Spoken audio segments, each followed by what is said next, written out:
Les amis, bonjour. Nous allons faire l'analyse tactique des Pays-Bas, futur adversaire du Sénégal pour la Coupe du Monde 2022 au Qatar. L'analyse tactique, le retour en force de Louis van Gaal en tant que sélectionneur des Pays-Bas contre la Norvège. Un peu plus de 7 ans après la fin de son premier passage à la tête de l'équipe nationale néerlandaise, Louis van Gaal est de retour. Cette fois, il a remplacé Frank de Boer, qui a été limogé après une campagne européenne décevante, marquée par des problèmes tactiques. Son travail consistait bien sûr à régler ces problèmes et la première occasion qu'il a eue de montrer une partie de son dur labeur à l'entraînement était contre la Norvège dans le groupe G des qualifications européennes pour la Coupe du Monde 2022 au Qatar.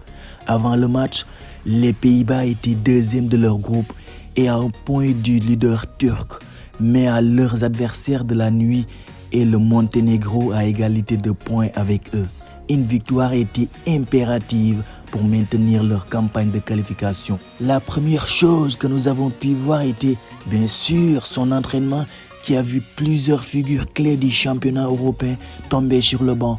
L'ancien manager de Manchester United a toujours prôné l'utilisation de joueurs du championnat néerlandais pour l'équipe nationale. Et cela a été une fois de plus prouvé lorsque 6 des 11 joueurs choisis jouent dans ce championnat. Plus remarquable encore, le changement de formation à 4-3-3 après que De Boer s'est contenté d'un système classique pendant la majeure partie de son mandat. C'est bien sûr de là que viennent toutes les différences tactiques que nous allons explorer dans cette analyse. Dans la phase de préparation, ils n'ont pas eu à se soucier de la pression norvégienne.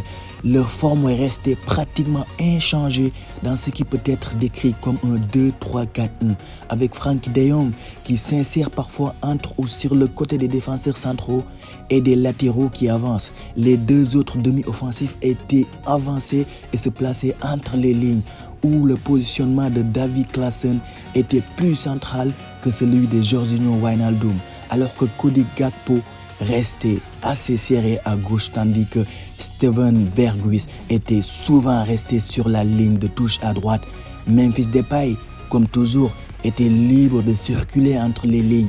Comme c'était le cas avec De Boer, Frenkie de Jong a été le joueur clé de cette équipe hollandaise. Une fois de plus, il a été la figure dominante en termes de touche de balle et de passe, atteignant un record dans les deux métriques de 130 et 116 respectivement. Sa carte thermique confirme ce que nous avons évoqué plus tôt à propos de sa position dans la construction, qui indique également qu'il a préféré se placer à la gauche de Virgil van Dijk. La dynamique entre Timber et Berghuis à droite était assez intéressante. Comme nous l'avons dit plus tôt, l'ailier a souvent serré la ligne de touche, obligeant le défenseur de 20 ans à se replier et à adopter une position étroite. Dans d'autres cas, Berghuis s'est déplacé à l'intérieur de la ligne d'attaque, permettant au défenseur latéral d'adopter une position plus orthodoxe à l'extérieur. Face à un bloc norvégien compact en 4-4-2, les visiteurs ont naturellement eu du mal à percer dans l'axe. Par conséquent, les flancs étaient la meilleure voie pour créer des occasions et le thème le plus courant dans leurs attaques était le côté droit, où Berghuis descendait en profondeur et traînait Birger Meling, l'arrière gauche norvégien, pour libérer des espaces à Depay ou Wijnaldum qui avaient alors la possibilité de centrer. C'est exactement comme cela que le but néerlandais a été préparé lorsque Berghuis a glissé un ballon sur l'aile à Wijnaldum avec Meling retiré de la possession. En effet, c'est même Klaassen qui a finalement renvoyé le ballon pour égaliser.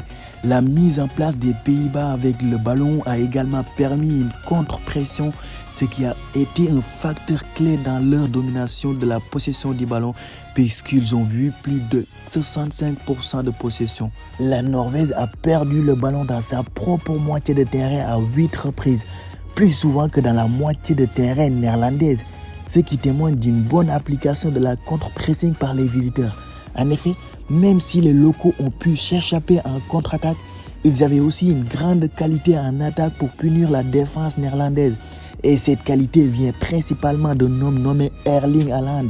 En fait, les Néerlandais n'ont autorisé que 2 de ces sprints, mais ils ont été presque punis à chaque reprise.